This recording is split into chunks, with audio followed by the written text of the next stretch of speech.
All right, the worst question in the world that you can ask a dietitian. Worst and best, because I feel like it Okay. changes lives for True. the better, okay? Okay. Is fruit bad for me, Megan?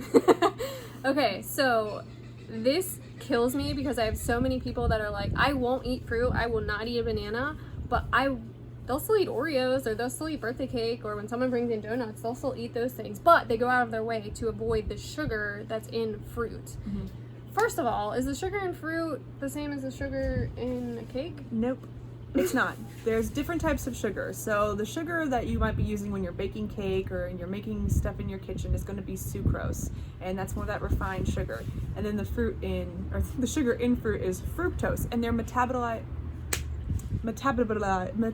totally different. So think about, okay, just use your common sense here. If you've got this white sugar in your kitchen, where did that white sugar come from?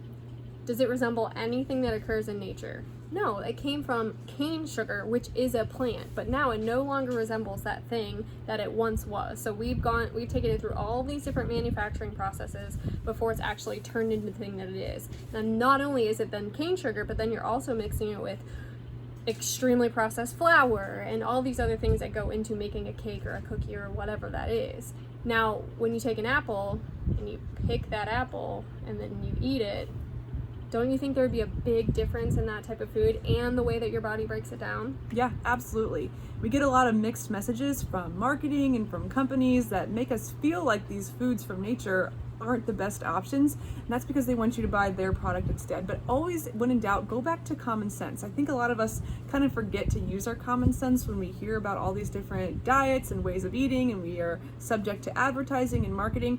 Forget all that. Go back to common sense and say, okay, is an apple healthy for me? Yes. Do you need to be eating 12 apples a day? No, because then you're not making room for other nutrients in your diet. So you can include fruit in a balanced whole diet. In fact, we want you to, because not only is the sugar in fruit different than table sugar, but there's lots of other benefits to fruit.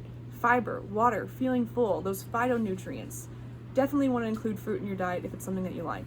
I'd say the one thing I would add to that is take that apple and pair it with almond butter or just a handful of nuts, so something that's also got protein and fat, because that apple is then going to last you a lot longer than just eating that apple by itself. If you notice yourself going for a snack like apple or grapes or banana and then you're hungry again in an hour, try adding a protein and fat to it, and I guarantee you that snack will make you feel a lot more satisfied, a lot more full, and then last you longer as well. Agreed. Cool.